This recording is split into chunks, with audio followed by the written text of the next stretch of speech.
Hello दोस्तों, स्वागत है मेरे यूट्यूब चैनल ITI ऑनलाइन में। दोस्तों, अगर आप इस चैनल पर नए हैं तो चैनल को सब्सक्राइब कर लीजिए। चलिए दोस्तों, वीडियो को शुरू कर लेते हैं। दोस्तों, आज हम बात करने वाले हैं रेलवे ALP की वैकेंसी के बारे में। दोस्तों, जैसा कि आप सब लोग जानते हैं, ALP की वैकेंसी आ चुकी है। तो इसमें हम इस वीडियो में डिस्कस करेंगे कि आपका सिलेबस क्या रहने वाला है। एक एक चीज़ को डिस्कस करेंगे। वीडियो को लास्ट तक देखिएगा। वो वीडियो अच्छी लगती है तो चैनल को ज़रूर सब्सक्राइब करिएगा। चलिए दोस्तों, सबसे पहले देख लेते हैं रिक्रूटमेंट प्रोसेस के बारे में। ये हमारा रिक्रूटमेंट प्रोसेस दिया हुआ है। इसमें क्या है, फर्स्ट स्टेज में आपका CBT 1 होगा। नेक्स्ट आपका दूसरा सेकेंड स्टेज CBT 2 होगा। उसके बाद आपका कंप्यूटर बेस्ड एप्टीट्यूड टेस्ट यानी कि CBAT होगा। नेक्स्ट है हमारा डॉक्यूमेंट वेरिफिकेशन होगा इसके बाद, और फिर आपका मेडिकल एग्जामिनेशन लिया जाएगा। तो चलिए दोस्तों, देख लेते हैं एक एक चीज़ को। सिलेबस के बारे में सबसे पहले हम डिस्कस कर लेते हैं। यहाँ आ जाते हैं फर्स्ट स्टेज CBT के बारे में। तो कुछ इम्पोर्टेंट चीज़ें हैं, उसको हम देख लेते हैं। चलिए दोस्तों, इम्पोर्टेंट चीज़ों को हम डिस्कस कर लेते हैं। सबसे पहले आपका फर्स्ट स्टेज CBT 1 में क्या है, only will be screening exam, यानी कि ये क्वालिफाइंग नेचर का एग्ज़ाम है, जिसके अनुसार आपको CBT 2 में मेरिट और नॉर्मलाइज मार्क के आधार पे आपको CBT 2 में आपका चयन किया जाएगा। नेक्स्ट पॉइंट है आपका, marks of CBT shall be counted while preparing for the final panel. CBT 1 का जो मार्क्स है दोस्तों, नॉट बी काउंटेड, यानी कि काउंट नहीं किया जाएगा CBT 1 का मार्क्स, ये खाली क्वालिफाइंग नेचर है। नेक्स्ट है हमारा C point, candidate belonging to OBC SC ST who are shortlisting for CBT 2, यानी कि जो कैंडिडेट OBC SC ST के हैं उनको CBT 2 में शॉर्टलिस्ट किया जाएगा by availing relax standard of age, यानी कि एज में छूट जो दी जाएगी उनको, continue be treated as candidate of their respective reserve committee only for subsequent stages of the recruitment. बहुत इंपॉर्टेंट पॉइंट है दोस्तों। इन्होंने बताया जो OBC SC ST कैंडिडेट हैं, अगर उन्होंने रिलैक्सेशन का फ़ायदा लिया है एज में, तो वो जनरल में काउंट नहीं होंगे। उनका जो सिलेक्शन होगा वो SC ST OBC जिस भी कैटेगरी के हैं उस कैटेगरी में उनका सिलेक्शन लिया जाएगा। तो ये जनरल कैटेगरी में नहीं जाएंगे। मान लीजिए आपके मार्क्स बहुत अच्छे हैं जनरल कैंडिडेट से भी ज़्यादा, उसके बावजूद आपको OBC या फिर जिस कैटेगरी से वो बिलोंग करते हैं उसी में उनको ज्वाइनिंग कराई जाएगी, पोस्ट दी जाएगी उसी के आधार पे, यानी कि आप जनरल में फाइट नहीं कर पाएंगे। तो चलिए दोस्तों, पॉइंट वाइज डिस्कस कर लेते हैं पैटर्न क्या रहने वाला। तो CBT 1 की हम बात करते हैं। ड्यूरेशन की बात कर ले तो ये 1 घंटे का पेपर होने वाला है। नंबर ऑफ क्वेश्चन 75 क्वेश्चन होंगे, और 1 मार्क पर क्वेश्चन आपको सही आंसर पे 1 नंबर दिया जाएगा। और आपकी नेगेटिव मार्किंग देख लीजिए, नेगेटिव मार्किंग भी है 1/3, यानी कि आपके 3 क्वेश्चन गलत होंगे तो 1 सही आंसर आपका काट लिया जाएगा नंबर। Next, normalization of mark will be done of CBT is held in multiple shift, और नॉर्मलाइजेशन वहाँ किया जाएगा जहाँ पे CBT यानी कि आपका जो ऑनलाइन टेस्ट है वो 2 या 3 शिफ्ट से ज़्यादा शिफ्टों में किया गया है। नेक्स्ट आपका minimum pass percentage for UREWS कितना है दोस्तों, 40% है। OBC NCL कैंडिडेट के लिए यहाँ पे 30% पासिंग मार्क्स है। इससे कम नंबर आते हैं तो आपको इस प्रोसेस से बाहर हो जाएंगे, यानी कि 30% से ज़्यादा नंबर आपको OBC कैटेगरी में लाने होंगे। बाकी SC कैटेगरी के लिए भी 30% मार्क्स है। ST HC वालों को 25% में क्वालिफाई कर दिएगा CBT 1 में। चलिए दोस्तों, आगे देख लेते हैं। नेक्स्ट पॉइंट आ जाता है हमारा, यहाँ देख लेते हैं दोस्तों। ये पॉइंट है, standard of questions of CBT will be generally been confirmative with the educational standard and और minimum technical qualification prescribed for the post, यानी कि जिस कैटेगरी में आपने फॉर्म भरा है विल बी एजुकेशनल स्टैंडर्ड, यानी कि आपने BE BTech किया हुआ है या फिर डिप्लोमा ITI है, तो उस आधार पे क्वेश्चंस यहाँ पूछे जाएंगे। और ये क्वेश्चंस 10th स्टैंडर्ड के होंगे, ना कि आपकी BE BTech के। चलिए दोस्तों, नेक्स्ट हमारा सबसे पहले आता है मैथ। तो मैथ में हमारा नंबर सिस्टम होने वाला है, बॉर्ड मास होने वाला है, डेसिमल होने वाला है, फ्रैक्शंस है, LCM HCF ratio and proportions question आएंगे, परसेंटेज से आएंगे, मेंसुरेशन से आएंगे, टाइम एंड वर्क से आएंगे, time and distance, simple and compound interest से क्वेश्चन है, profit loss, algebra, geometry, trigonometry, elementary, statics, square root, age calculation, calendar, clock and pipe and system. तो यहाँ से मैथ्स में क्वेश्चन आपसे पूछे जाएंगे CBT 1 में। नेक्स्ट आ जाता है हमारा मेंटल एबिलिटी। देखिए मेंटल एबिलिटी कुछ नहीं है, ये एक रीजनिंग का ही पोर्शन है, रीजनिंग को ही मेंटल एबिलिटी बोलते हैं। यहाँ पे आपके क्वेश्चंस होंगे एनालॉगी से, अल्फ़ाबेटिकल एंड नंबर सीरीज से, कोडिंग डिकोडिंग से, मैथमेटिकल ऑपरेशन से, रिलेशनशिप से, साइलोजिज्म से, जम्बलिंग से, वेन डायग्राम से, data and interpretation and sufficiency से, कंक्लूजन से, डिसीजन मेकिंग से, सिमिलैरिटीज एंड डिफरेंसेस से, analytical reasoning, classification, direction, statement, argument and assumption etcetera. दोस्तों तो आपके जनरल मेंटल एबिलिटी के जो क्वेश्चन होंगे वो आपके रीजनिंग के होंगे। तो इसके बाद में इसके पे अगर आप चाहेंगे तो मैं एक डिटेल वीडियो बना दूंगा, एक एक चीज़ को आपको समझा भी दूंगा कि कहाँ कहाँ से क्वेश्चन इसमें आते हैं। तो चैनल पे प्लीज़ बने रहे और चैनल को सब्सक्राइब कर लीजिएगा। चलिए दोस्तों देख लेते हैं, नेक्स्ट है आपका साइंस। तो देखिए दोस्तों, साइंस के जो क्वेश्चंस होते हैं वो 10th लेवल के ही होते हैं। आप अगर लूसेंट की बुक से भी इजीली उसको कवर कर सकते हो। और बाकी अगर आपको और अच्छे से पढ़ना है तो आप, अगर लूसेंट आपको लगती है कि ये थोड़ी टफ है तो आप रुक्मणी की बुक ले सकते हो। तो चलिए दोस्तों, जनरल साइंस का टॉपिक देखिए, the syllabus under the shell cover physics, chemistry, life science and 10th standard के क्वेश्चन रहेंगे। तो ये आपको लूसेंट आपको बेस्ट बुक रहेगी। और आप चाहें तो 6th से 10th क्लास की बुक को अगर आप कोचिंग पढ़ाते हैं तो आपके लिए बहुत बेटर रहने वाला है। नेक्स्ट है आपका जनरल अवेयरनेस, जिसमें आपके करंट अफेयर्स क्वेश्चन होंगे साइंस एंड टेक्नोलॉजी से, स्पोर्ट्स कल्चर से, personality, economics, politics and other subject of importance. तो दोस्तों इसमें ध्यान रखिएगा, आप हिस्ट्री के हिस्ट्री सब्जेक्ट को ना पढ़िएगा क्योंकि वो यहाँ नहीं आने वाला है। तो टोटल यहाँ पे 4 सब्जेक्ट आपसे यहाँ पूछे जाएंगे, तो उन 4 सब्जेक्ट को आप अच्छा कर लीजिएगा। चलिए दोस्तों, मैं इसके बारे में आपको बता भी दूंगा, आपको बुक कौन सी परचेज़ करनी है, कौन कौन सी बुक से कितने क्वेश्चंस आते हैं और किस टॉपिक से कितने क्वेश्चन आएंगे, वो सब मैं बताऊंगा। तो वीडियो को लाइक और चैनल को जरूर सब्सक्राइब कर लीजिएगा। आ जाते हैं आप सेकेंड स्टेज एग्ज़ाम से। अगर आपने पहला स्टेज क्वालिफाई कर लिया है तो आप सेकेंड स्टेज में चले जाएंगे। तो सेकेंड स्टेज में जो हमारा होने वाला है वहाँ ये डिस्कस कर लेते हैं, हम देख लेते हैं क्या क्या इन्होंने बताया। यहाँ short listing candidate of CBT 2, यानी कि CBT 2 में जो सेलेक्ट हो जाएंगे as per normalisation marks of CBT 1 से, total number of candidate short list for CBT 2 शिल बी 15 टाइम्स, यानी कि 15 गुना लोगों को सेलेक्ट किया जाएगा। यानी कि अगर 100 सीट है तो 1500 लोगों को उस सीट पे बुलाया जाएगा CBT 2 के लिए। नेक्स्ट है हमारा however railway reserve the right to increase, ये इंक्रीज और डिक्रीज वैकेंसी कर सकते हैं। और यहाँ पे इंक्रीज ही होगी वैकेंसी, डिक्रीज नहीं होगी। उसके लिए ट्विटर कैंपेन चल रहा है, तो आप प्लीज़ यहाँ पे 25 तारीख को सुबह 10 बजे से ट्विटर पे अकाउंट बना लीजिए और वहाँ से ट्वीट जरूर करिए। जो आपके जैसे कि हम लोग तैयारी कर रहे हैं, शिक्षकगण जितने भी हैं आपके पूरे सपोर्ट में हैं, तो हमारा बिल्कुल साथ दीजिए जिससे कि ये वैकेंसी बढ़ सके। चलिए नेक्स्ट पॉइंट है हमारा, the final panel of ALP will be prepared only on the basis of marks of merit CBT 2, यानी कि आपका जो सिलेक्शन होने वाला है CBT 2 और CBAT की मेरिट से ही आपका सिलेक्शन होगा। ALP CBT 2 क्या है आपको दोस्तों, जैसे कि मैंने बता दिया, उसके बारे में सिलेबस डिटेल में डिस्कस करेंगे। और CBAT क्या है दोस्तों, ये हमारा एप्टीट्यूड टेस्ट होता है जो कि आपका साइको इसको बोलते हैं। अभी इन्होंने नाम दे दिया CBAT, जो कि अभी कंप्यूटर बेस्ड टेस्ट हो गया है, एप्टीट्यूड टेस्ट होता है दोस्तों।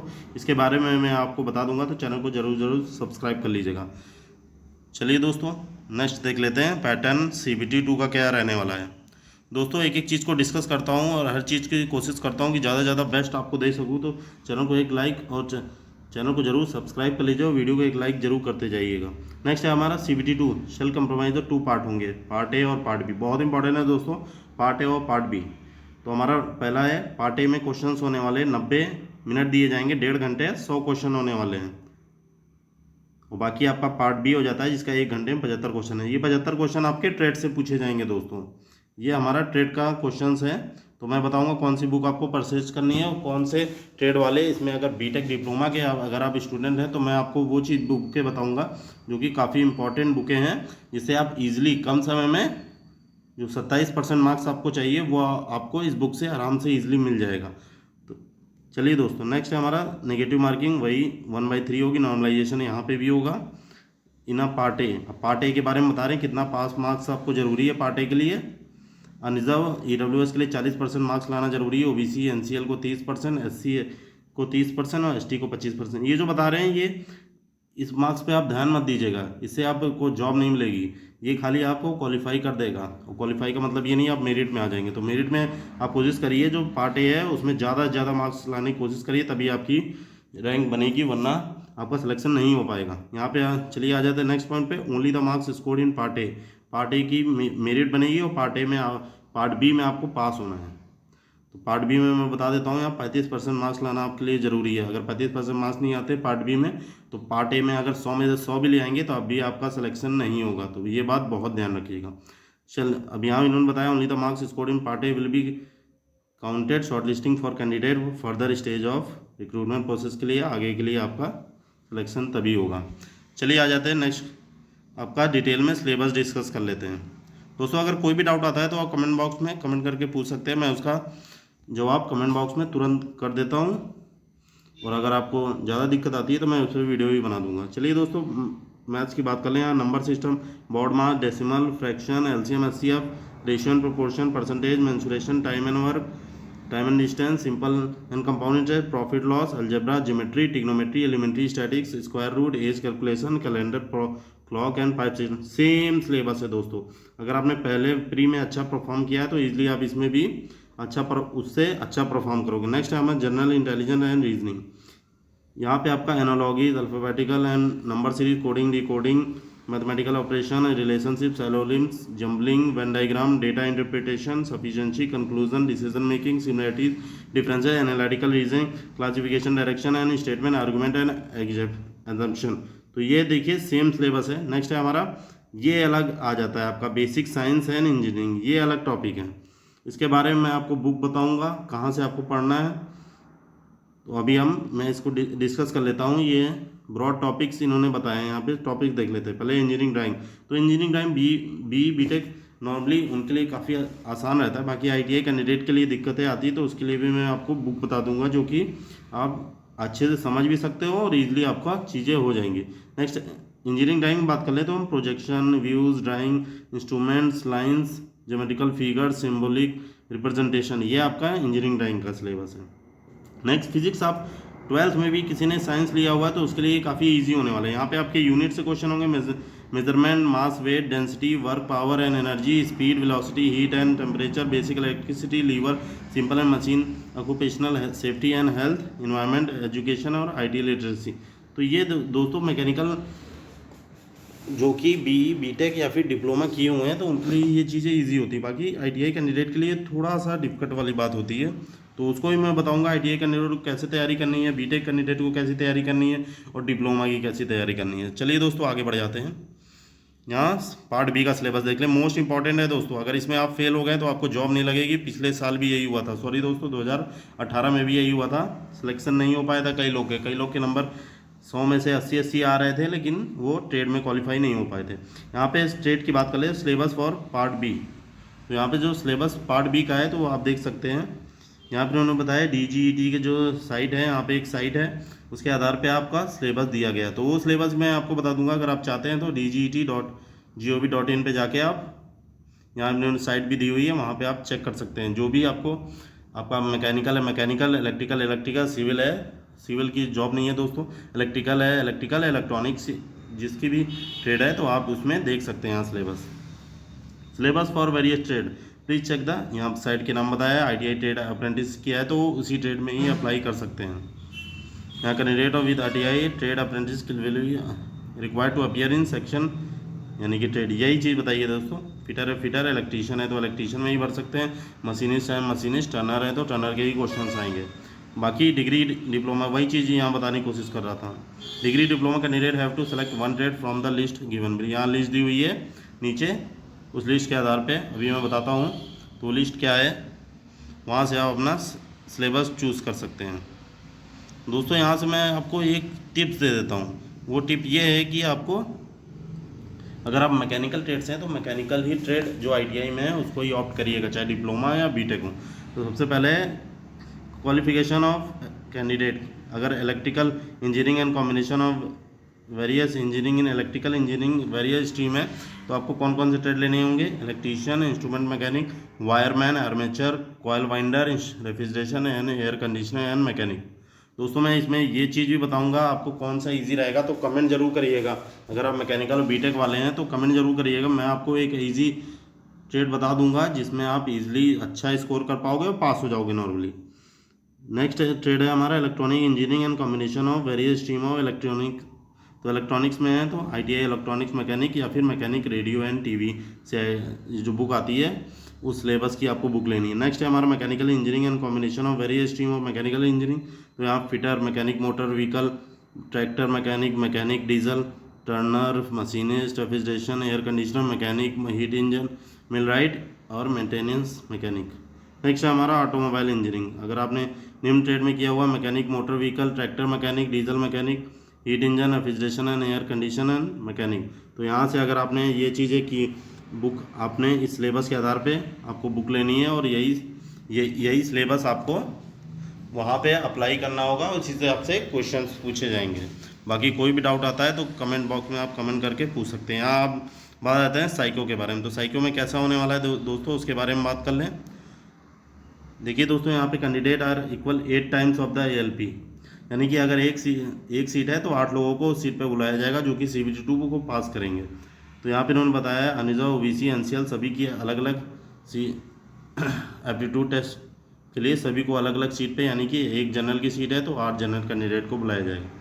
और मार्क्स स्कोर पार्ट ए में जो आपने स्कोर किया है CBT 2 के उसके आधार पर बुलाया जाएगा। Such candidate produce vision certificate आपको उसी टाइम पे देना होगा। नेक्स्ट है हमारा it is mandatory to each, यानी कि ईच बैटरी में आपको क्वालिफाई होना जरूरी है। नेक्स्ट है CBAT shall be in English and Hindi, दो लैंग्वेजेस पूछे जाएंगे। तो आप कोई भी आप ले सकते हैं। Shall be no negative marking, यहाँ नेगेटिव मार्किंग दोस्तों नहीं है। For information candidate are advise to check, यहाँ पे इन्होंने बताया वो कैसे साइको टेस्ट देना है। तो यहाँ RDSO की एक साइट दी हुई है gov.in पे, उससे वर्टिकल कॉलम में जाना है तो वहाँ ट्रैफिक एंड साइकोलॉजी लिखा होगा। तो वहाँ जाके आप साइकोलॉजी पे क्लिक करेंगे कैंडिडेट कॉर्नर पे, तो वहाँ पे ये लिंक खुल जाएगा और ये लिंक एक्टिवेट हो चुका है। अब जाके वहाँ साइको भी दे सकते हैं। चलिए दोस्तों आगे देख लेते क्वालिफिकेशन के बारे में, कितने नंबर पे आप क्वालिफाई होंगे। तो दोस्तों यहाँ पे qualifying marks all respective must be maintain T score of 42 in each battery, यानी कि ईच बैटरी में 42 नंबर्स आपको लाने होंगे। नेक्स्ट हमारा the merit will be prepare on among the candidate in CBAT, यानी कि साइको में 70% मार्क्स जोड़े जाएंगे, will be given in part A and 30% weightage for score in the CBAT, यानी कि दोस्तों CBAT के 30% मार्क और CBT 2 के 70% मार्क्स जोड़े जाएंगे, तब उसके आधार पर मेरिट बनेगी। तो दोस्तों ये सिलेबस था। वीडियो अच्छी लगी तो प्लीज़ एक लाइक और चैनल को जरूर सब्सक्राइब कर लीजिएगा। ओके, मिलते हैं नेक्स्ट वीडियो में। ओके, जय हिंद।